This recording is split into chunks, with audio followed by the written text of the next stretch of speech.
we were looking at expanding into Europe. And to sell HR systems, especially from a US-based company in Europe, I was told there was no way I would ever do it without an ISO 27001 certificate. And I said, watch me, I'll do it. Because while ISO, no, nothing against it. I think it's a great standard and a great certificate to have, especially if you're building planes or making drugs. I want rigor and discipline in every action done. When you're making HR software, not really, don't have to be quite that rigorous. So I went through the ISO and I pulled out all the important bits to my world. And I added in data privacy from Germany. I added in some of the EU privacy directives. I added in some other things that were specific to HR because I had spent 4 years at Manulife and taking care of HR systems there. And I built a program that allowed me to sell to anyone, including Siemens. And sort of, if you remember the Success Factor story, we were doing really well. And then we basically pushed SAP out of Siemens. And Siemens was an original investor in SAP and pushed them out along with a bunch of different other products. And so years go by and SAP publicly acquires Success Factors $3.6 billion.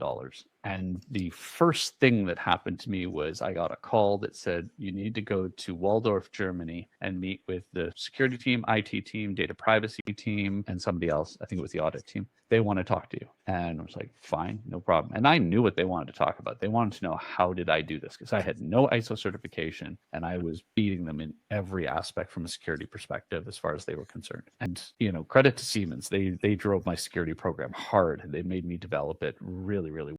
But when I went in, my auditor, Sixto Bernal, we had this sort of set up. We called it the phone book effect. The first question, okay, big long table, lots of people, everybody wearing suits, it's very, very cliche. And the first question was, how did you do this? And Sixto took that audit report that we had out and just tossed it on the table and it went boom as it slid down the table because it was a 400-page audit report. And I said, that's how, pure transparency. And, everybody wanted to see it and go through it. And what we had found was early days of the SAS 70, this is pre-SOC 2, early days of the SAS 70. SAS 70 was an audit framework. It told you how to audit, didn't tell you what to audit. And you could put anything into it that you wanted.